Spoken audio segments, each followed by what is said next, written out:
Dear sisters and brothers from all around the world, shalom to all of you from the President's residence in Jerusalem. Today marks a full year since the earth shook, since the worst of human brutality and hatred ripped apart our sense of safety and changed our world forever. A year since our women, our children, our old people were hunted down in their beds, burned to death, beheaded, raped, and shot. A year since the gathering of our beautiful young people turned into a scene of carnage, torture, and death. A year since hundreds of our people were brutally dragged into captivity, dead and alive.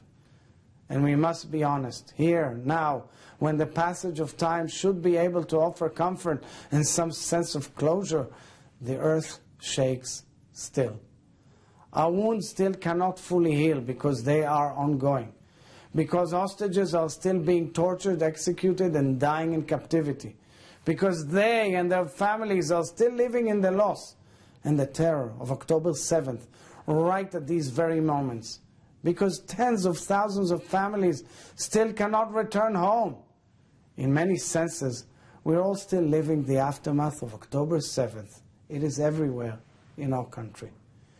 It is also in the anti-Semitism that came charging forward throughout the world in the wake of the war with Hamás.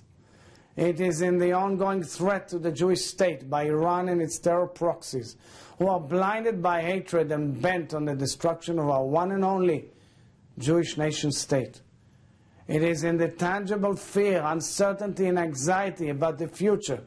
All of these are here with us still. But friends, the divider we can create in time so as to remember still carries so much meaning.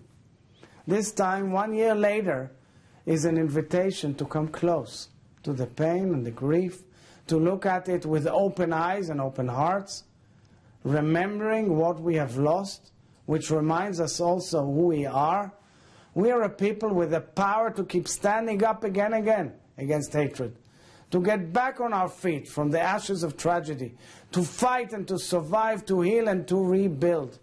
And in truth, this year of so much heartbreak and devastation, which has plagued Jew, Muslim, Christian, Druze in my nation, and Jews all over the world and other friends, this year has compelled us to return to the core truths of our peoplehood.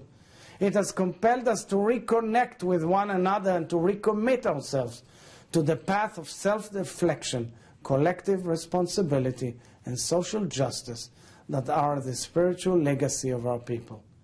And we really have been there for one another this year in beautiful expressions of love and solidarity. We have not abandoned our deep longing and aspiration for peace with our neighbors. And we hold on to this intention still, even as we insist that we as Jews deserve to feel safe and to be safe, regardless of where on earth we may live. So, my friends, we will emerge from this difficult time and we will overcome the hatred and we will rebuild. With the vital spirit that has defined us, we will come together to recover again and again, and we will rebuild. Inspired by the courage of bravery and the beauty of everyone we lost, we will not stop believing that a better world is possible. I would like to end my words with a prayer and hope in this spirit, that we find strength and receive the blessing of peace. Adonai oz la'amo yiten, Adonai yevarech et amo b'shalom.